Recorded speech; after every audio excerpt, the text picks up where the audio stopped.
আমি যে বললাম কিছু বোঝা গেছে আপনাদের? শুধু কি শোনার জন্য শুনছে না কিছু জানার জন্য শুনছে? বোঝার জন্য তো রাধে, নাহলে এত কষ্ট করে কীর্তনের আয়োজন করাটা ব্যর্থ হবে যদি কিছু না জানা যায়, বোঝা যায়। যার বাড়িতে যে বিগ্রহ আছে, যে ঠাকুরকে ভালোবাসুন, বাসুন, অসুবিধা নেই, কিন্তু ঠাকুরের কাছে যখন আপনারা নিবেদন করবেন, আমরাও তো করি, সেটা আপনি মিষ্টি দিয়ে হোক বা ফল দিয়ে হোক, যা দিয়ে করুন, কিন্তু নিবেদনটা শুধু নিবেদনের পর্যায়ে রাখবে না, নিবেদনটা যেন এই জায়গার পর্যায়ে। হরি বল, হরি বল। বোঝাতে পারলাম ব্যাপারটা? ঠাকুরকে দিলাম যা হয় আর কি, আজকাল প্রায় জায়গায় দেখি তো এরকম হয়, থালা ভর্তি করে ফল দিলাম, থালা ভর্তি করে মিষ্টি দিলাম, দরজা বন্ধ করলাম, তালি দিলাম, খুললাম। অত সহজে ভগবান গ্রহণ করে। এগুলো কিছুটা আত্মতুষ্টির জন্য, কিছুটা পরম্পরা। ওই উনি করেছেন আমি এরকম করি, কিন্তু না, নিবেদন করার একটা নিয়ম আছে, সবাই জানুন, সেটা মনে করবেন এবং নিবেদন করবেন। আমি বলছি ভালো করে শুনুন। নিবেদন যার বেদন ভরা,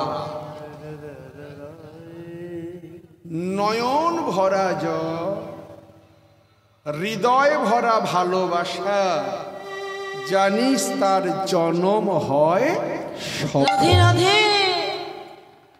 বোঝা গেল না? আরেকবার বলবো, নিবেদন, চারটে অক্ষর তো, নিবেদন, নিবেদন চারটে অক্ষর। প্রথম যদি নিটাকে বাদ দেওয়া হয়, দন্ত নস্যটাকে বাদ দেওয়া হয়, কি থাকবে? বেদন, তাই না? আপনি সে দুটো তুলসী পাতাই দেন, দুটো নকুল দানাই দেন, দুটো বাতাসাই দেন, তার মধ্যে যেন বেদন থাকে, আবেগ থাকে, যেন আকুলতা থাকে, কৃপা করে সেবা গ্রহণ। রাধে রাধে। আরেকটু বিশ্লেষণ করি, বুঝতে সুবিধা হবে আপনাদের। এই যে মন্দিরে ভগবান আছেন এবং রাধারানী আছে, এটা পরে ব্যাখ্যা করব আমি। ভগবানের অনন্ত শক্তির অধিকারী, তাই না? অনন্ত শক্তি আছে, ঐশ্বর্য, বীর্য, যশস্বী, জ্ঞান, বৈরাগ্য, সর্ববিধ শক্তির পূর্ণ নিকেতন স্বয়ং ভগবান কৃষ্ণ। তাহলে যার অনন্ত শক্তি, যার কোনো অভাব নেই, তাকে আপনি দুটো নকুল দানা দিয়ে, পুরীতে গেছেন তো, দীঘাতে গেছেন কেউ? দীঘায় শুধু সমুদ্রের জল না, আপনি যদি ওই সমুদ্র গিয়ে যদি এক বালতি জল আরো ঢেলে দেন, জল বাড়বে? আপনার বালতির থেকে ওই জল অনেক অনেক অনেক কোটি গুণে জল আছে ওই সমুদ্র, তাই না? ব্যাপারটা বুঝবেন।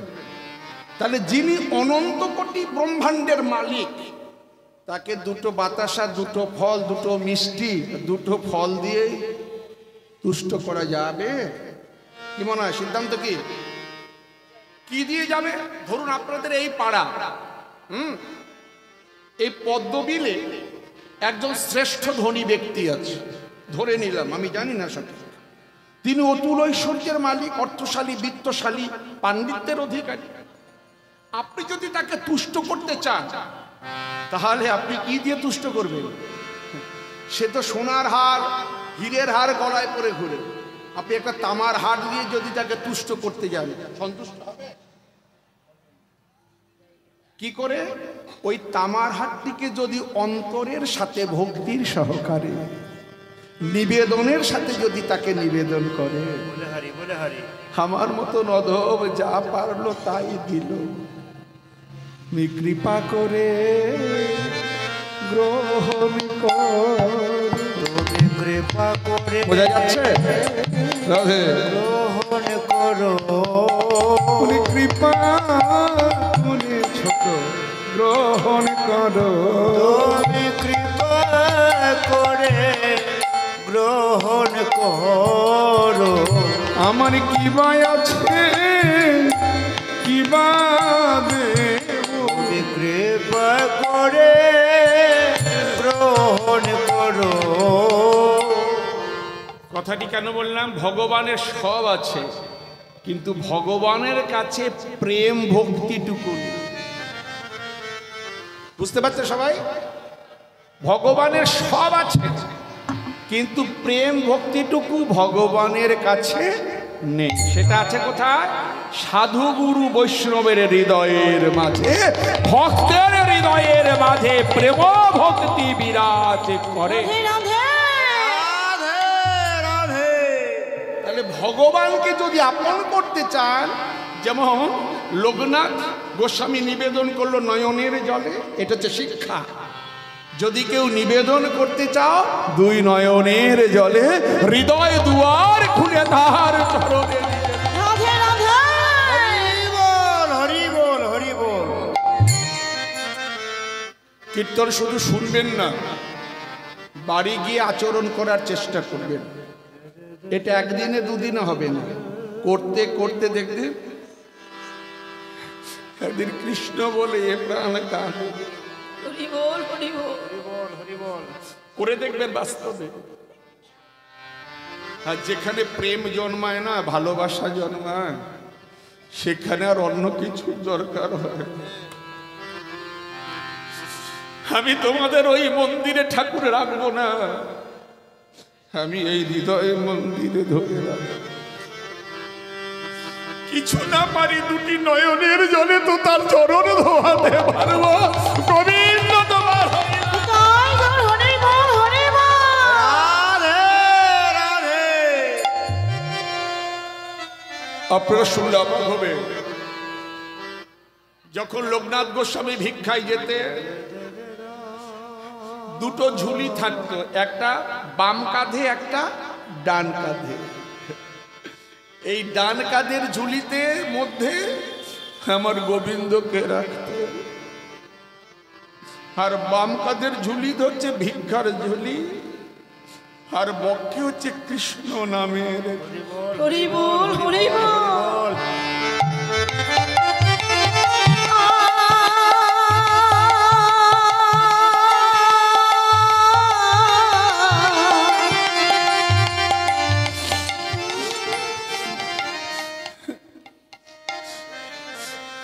আপনাদের কাছে একটি কথা বলি গো, আবার জীবনে কোনোদিন দেখা হয় কি না, এই সমস্ত শুদ্ধ ভক্ত যারা হয়, এই যেমন নিষ্কিঞ্চ বৈষ্ণব যারা হয়, তাদের এই চরণ যেখানে পড়ে, সেই চরণের নিচের যদি একটা ধূলিকণা হয়ে জন্মানো যেত গো, হে জলম তাই তোর হরি বল হরি বল। রাধে। গোবিন্দকে কেঁদে কেঁদে জানা, দয়ার বন্ধু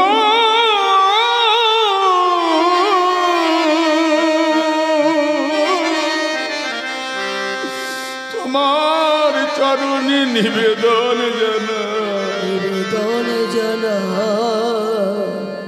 তুমি ভিন্ন তো আমার কেহ না। কেহ না। যেদিন আমার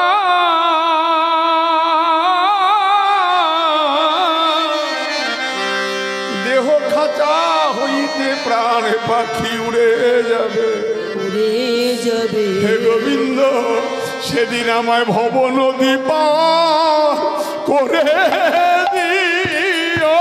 আমার ভবন যে পার করে দিও।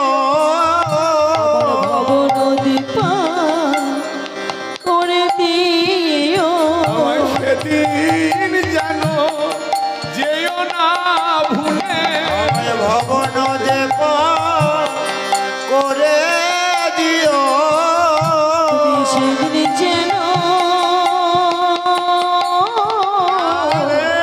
যেও না ভুলে। আমি নয়ন জলে বলে সেদিন যেন যেও না ভুলে। আমি নয়নে জলে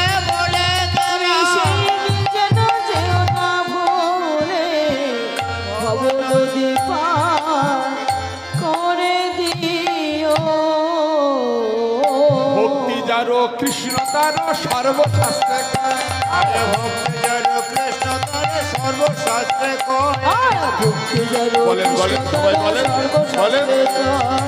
ভক্তি যার কৃষ্ণ তার সর্বশাস্ত্রে কয়। ভক্তি যার কৃষ্ণ তার সর্বশাস্ত্রে কয়। না ভক্তি যদি না থাকে দেখলে কি বা হয়? আরে ভক্তি যদি না থাকে দেখলে কি বা হয়? ওই না ভক্তি যদি না থাকে দেখলে কি বা হয়? আরে ভক্তি যদি না থাকে দেখলে কি বা হয়? তোমরা আশ্রয় করো আশ্রয় করো হে, আশ্রয় করো হে। আয় আশ্রয় করো ওই হে, গুরু বৈষ্ণবের চরণ আশ্রয় করো হে। গুরু বৈষ্ণবের চরণে আশ্রয় করো হে। ওই না গুরু বৈষ্ণবের চরণে আশ্রয় করো হে। গুরু বৈষ্ণবের ওই না চরণে প্রেম ভক্তি উদয় হবে গুরু বৈষ্ণবের চরণ। ভক্তির উদয় হবে। গুরু বৈষ্ণবের চরণে, প্রেম ভক্তির উদয় হবে। গুরু বৈষ্ণবের চরণে, প্রেম ভক্তির উদয় হবে। গুরু বৈষ্ণবের চরণে আশ্রয় করো গো। ভক্তি যদি না থাকে দেখলে কি বা হয়? ভক্তি যদি না থাকে দেখলে কি বা হয়? অপরাধ নেবেন না। কীর্তন হচ্ছে দুটো আনন্দ বর্ধনের অংশ আছে, মানে আনন্দটাকে আরো প্রসারিত করে, দীর্ঘস্থায়ী করে। সেটা হচ্ছে এক হচ্ছে হরিধ্বনি, আরেকটি বুঝতে পারছেন তো, ডাইনে বাঁ। হ্যাঁ, আমাদের থেকে আপনারা এগিয়ে আছেন বেশি। আপনাদের অ্যাডভান্সটা বেশি আছে। কেন? আমরা তুলতে পারি কিন্তু এটা পারি, আর যদিও নারী তার শব্দ বের হয়। আর আপনারা তুলতেও পারেন, নাড়তেও পারেন। হ্যাঁ, সুতরাং এগুলো চেষ্টা করুন। হ্যাঁ, তবে এটা এই যে হাতে তুলি না, এটা কে শিখিয়েছেন? চৈতন্য মা। আমরা ফটোতে দেখি, বিগ্রহে দেখি। আর এখন ডাক্তারের কাছে যাবেন, ডাক্তাররা বলে ঘন ঘন তুলবেন, বলে না? এক কাজে দু কাজ, হাত তোলা হবে, হাতটা ব্যায়ামও হবে। রাধে রাধে। সুতরাং এটা করতে ভুলবেন না, এটা উপকারী জিনিস। আর দ্বিতীয় হচ্ছে এটা আপনাদের যে নাড়াচাড়া করি না, আমি বলি না, এটা কি হয় জানেন? যারা বিজ্ঞান চর্চা করে, কীর্তনে সব জানা যায় যদি মনটা স্থির হয়। বিজ্ঞান চর্চা যারা করে তারা বলে এই জীবের মধ্যে আমাদের অনেকগুলো কোষ থাকে। এই জীবের মধ্যে অনেকগুলো কোষ থাকে। যত আপনি জীবটাকে নাড়বেন, কোষের মধ্যে রক্ত সঞ্চালিত হবে, আর যত রক্ত সঞ্চালিত হবে তত জীবে ক্যান্সার হওয়ার সম্ভাবনা কম। রাধে রাধে। রাধে। এবার নাড়বেন তো, না বললেও নাড়বেন। রাধে। হ্যাঁ, উলুধ্বনি মাঙ্গলিক ধ্বনি। হ্যাঁ, আমার উপকার 10 জনের উপকার। বা সেই বাহুতোলা ঠাকুর চৈতন্য মহাপ্রভু এই কলি যুগে যিনি কৃষ্ণ তিনি গৌর, শুধু রঙের পরিবর্তন, ঢঙের পরিবর্তন। নন্দসুত বলি যারে ভাগবতে গায়, সেই কৃষ্ণ অবতীর্ণ নদিয়ায় চৈতন্য গোসাই। বুঝতে পারছেন সবাই? রাধে। যে বৃন্দাবন আবিষ্কার করেছিল বললাম না প্রথমে, কিন্তু আমরা বৃন্দাবন যাই, তাহলে বৃন্দাবন দর্শনের আগে কাকে দেখা দরকার? বৃন্দাবন একটা ধাম, তাহলে বৃন্দাবন যাওয়ার আগে নবদ্বীপ দর্শন করা উচিত। ধরুন আমি MA পাস করেছি, আপনি PhD করেছেন, তাহলে আমাদের এই যে জগতে নিয়ে আসার মালিককে পিতামাতা, তাদেরকে আগে আমাদের ভক্তি প্রণাম করা দরকার, তারপর আপনি যা করবেন করবেন। তাহলে যে বৃন্দাবনকে নিয়ে আমরা গর্ব করি, যে বৃন্দাবনে আমরা দেখতে যাই যে রাসলীলা অনুষ্ঠিত হচ্ছে, তাহলে যিনি বৃন্দাবন প্রচার করলেন, বৃন্দাবনকে সৃষ্টি করলেন, আমাদের সামনে তুলে ধরলেন, তার চরণে আগে প্রণাম জানাই। রাধে রাধে। রাধে রাধে। এই তত্ত্বগুলো ভালো করে মনে রাখবেন। এখান থেকে বাস ছাড়বে 18 দিন বৃন্দাবন, খবরদার তার আগে নবদ্বীপ যাবেন, নালে তীর্থ পরিপূর্ণ হয় না। আগে গৌর কৃপা হলেই তবে কৃষ্ণ কৃপা সম্ভব। বস বস বসো মা। বুঝতে পারছো সবাই? বুঝে যাচ্ছে? আগে গৌর কৃপা হলেই কৃষ্ণ কৃপা। যেমন বৃন্দাবনে রাধা কৃষ্ণ দুজন, কখনো তাদের মিলন হয়, কখনো বিচ্ছেদ হয়। আর সেই রাধা কৃষ্ণ যখন একত্রিত হয়ে গৌর হলেন, এখানে কোনো বিচ্ছেদে রাধে রাধে। রাধে রাধে। যারা পড়াশোনা করছেন বা কোনো যদি এই বিষয়ে জানেন, তাহলে জল কি থেকে সৃষ্টি হয়? হাইড্রোজেন আর অক্সিজেন না? দুটো মিলেই তো, দুটো যৌগ মিলে জল হয়। তাহলে জলকে বিশ্লেষণ করলে হাইড্রোজেন আর অক্সিজেন পাওয়া যাবে। তাহলে এই জল স্বরূপ আমার মহাপ্রভু, মহাপ্রভুকে বিশ্লেষণ করলে রাধা এবং কৃষ্ণ দুজনকেই আস্বাদন করে। রাধে রাধে। রাধে রাধে রাধে। মনে থাকবে তো? ভুলবেন না কেউ? রাধে। তাই বৃন্দাবন যাওয়ার আগে আমাদের মহাপ্রভুকে দর্শন করাটা একান্ত প্রয়োজন। সেই চৈতন্য মহাপ্রভু আজ নদিয়ার মাঝে ভক্তগণ সঙ্গে করি, প্রিয় গদাধর আদি সঙ্গেতে করি। আরে প্রিয় গদাধর আদি সঙ্গেতে করিয়া, প্রিয় গদাধর আদি সঙ্গেতে করিয়া, প্রিয় গদাধর আদি সঙ্গেতে করিয়া, নৌকাতে চড়িলে গৌর প্রেম বেশ হইয়া। আরে নৌকাতে চড়িলে গৌর প্রেম বেশ হইয়া, নৌকাতে চড়িলেন গৌর প্রেমাবেশ হইয়া। আনন্দ আর ধরে না, আরে আনন্দ আর ধরে না হে, আনন্দ আর ধরে না। আরে আনন্দ আর ধরে না গো, মহাপ্রভুর আনন্দ আর ধরে না, আমার মহাপ্রভু মনে আছো আনন্দ আর ধরে না। ওই না নয়ন ভরে দেখে নাও গো, নয়ন ভরে দেখে নাও গো, নয়ন ভরে দেখে নাও গো। নয়ন ভরে দেখে নাও গো, এমন দিন আর হয় কি না হয়, নয়ন ভরে দেখে নাও গো। এমন দিন আর হয় কি না হয়, বদন ভরে হরি বলে, এমন দিন আর হয় কি না হয়, আরে বদন ভরে হরি বলো, এমন দিন আর হয় কি না হয়, নয়ন নয়ন ভরে ভরে দেখে নাও গো, নৌকাতে চড়িলেন গৌর প্রেমাবেশ হইয়া, নৌকাতে চড়িলেন গৌর প্রেমাবেশ হইয়া।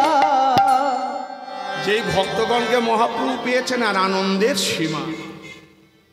এটা কিভাবে বোঝানো যায় যাতে আমাদের মনে থাকে? দেখবে, পিতা মাতা যখন সন্তান আদিকে পায়, অনেকদিন পরে বাইরে দেশে কাজ করে সন্তান বাড়ি এসছে, পিতা মাতার আনন্দ হয় না? যেন বুকে জড়িয়ে। তাহলে পিতা মাতা যেমন সন্তানকে পেলে আনন্দিত হন, তেমনি সন্তানেরও আনন্দ হয় পিতা মাতাকে দর্শন করে। রাধে। রাধে। অনুরূপ ভাবে ভগবান যেমন ভক্তকে পেলে আনন্দ পান, তেমনি ভক্তগণেরও ভগবানকে পেলে আনন্দে আত্মহারা হয়। সবাই হরি বল, হরি বল। রাধে রাধে। হরি বল। আপনি কান্ডারি হইয়া বাহে নৌকা খানি, আরে আপনে কান্ডারি হইয়া বায়ে নৌকা খানে, মোরা পানি কান্ডারি হইয়া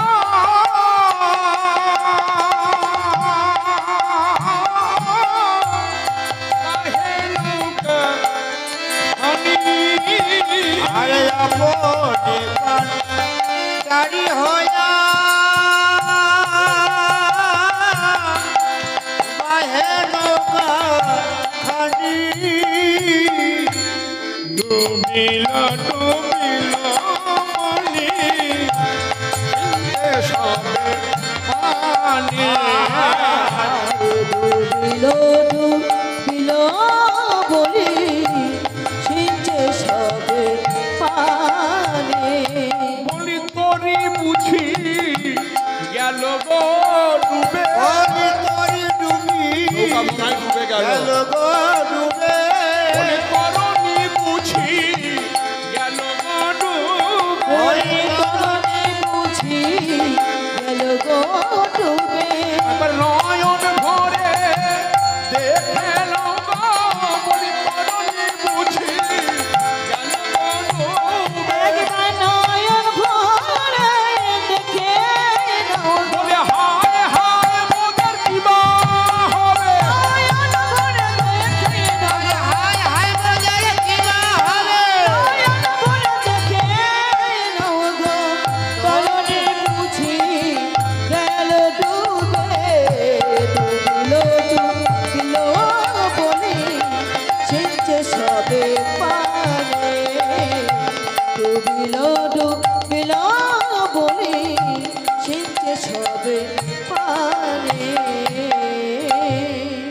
ভালো করে এই লাইনটা অনুভব করবেন।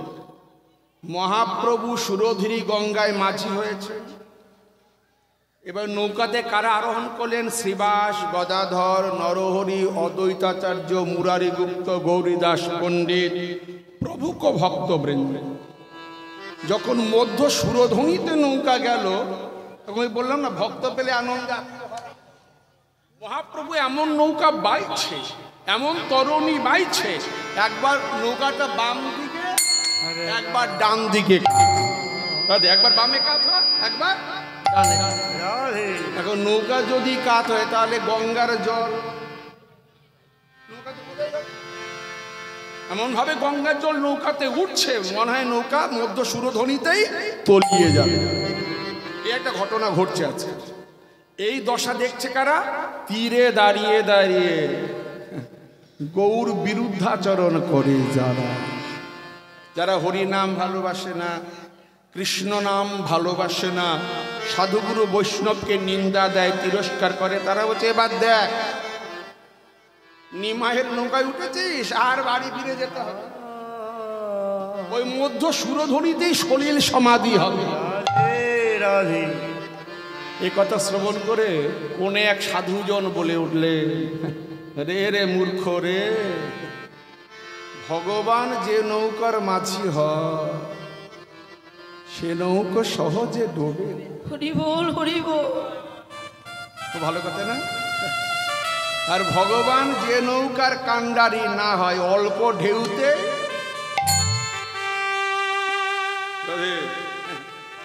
সংসার বাগ দেখবেন, সংসার সাগরে কত নৌকো ভেসে ভেসে বেড়ায়, কামনা বাসনা ঢেউ লেগে নৌকা সংসার সমুদ্রেই ডুবে যায়। আর এই দেহরূপ নৌকার মাঝি যদি ঠিক থাকে, গুরুদেব রূপ মাঝি, সাধুগুরু বৈষ্ণব যদি ঠিক থাকে, কামনা বাসনার ঢেউ লেগে এ নৌকো কোনোদিন হারিয়ে যায়। কতটা বোঝা গেল? তাই তীরে যারা আছে তার বলে ডুবেই যাবে, আর মহাজন বলছে ধর পাবে। ভগবান যে নৌকার মাঝি অত সহজে ডোবে না। পরিষ্কার? দ্বিতীয় প্রশ্ন, তাহলে নৌকায় জল ঢুকবো? ধরুন এই যে রাস্তা আপনাদের চাকদা থেকে বনগা গেছে, রাস্তার ধারে অনেকের বাড়ি থাকে, বা গ্রামেও অনেকের বাড়ি থাকে রাস্তার ধারে।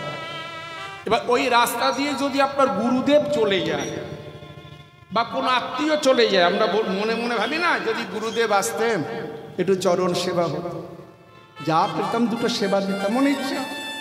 কোন আত্মীয় বলে আমাদের এমন ইচ্ছা হবে। গঙ্গা ভাবলেন, আমি যার চরণ থেকে সৃষ্টি, বিষ্ণুর বাম চরণের অঙ্গুলি অগ্রভাগ হইতে গঙ্গার উৎপত্তি, শাস্ত্র তাই বলছে। তাহলে আমার যে অভিভাবক কৃষ্ণ গৌর হলেন অভিভাবক, সে আমার বক্ষে বিলাস করছে, তার চরণে একটু লাগলাম। হরি বল, হরি বল। বোঝা যাচ্ছে তত্ত্বটা? তার চরণে আমার একটু যাওয়ার যোগ্যতা অর্জন করবো, এটা কেউ না জানুক। যখন নিবেদন করলো গঙ্গা, মহাপ্রভু মনে মনে ভক্তের মনোবাসনা জানলেন। এবার মনোবাসনা পূরণের জন্য এই লীলাটি তিনি করার চেষ্টা করছেন। রাধে রাধে। পরিষ্কার হয়েছে তো? ভক্তের মনোবাসা কেউ না জানুক, একজন তো জানে। তাই নদীতে নৌকা বাওয়ার ছলে একবার কাত, আরেকবার কাত। এবার গঙ্গার যত জল ঢুকেছে নৌকা, কিন্তু মহাপ্রভু তো আছে নৌকার মাথাতে।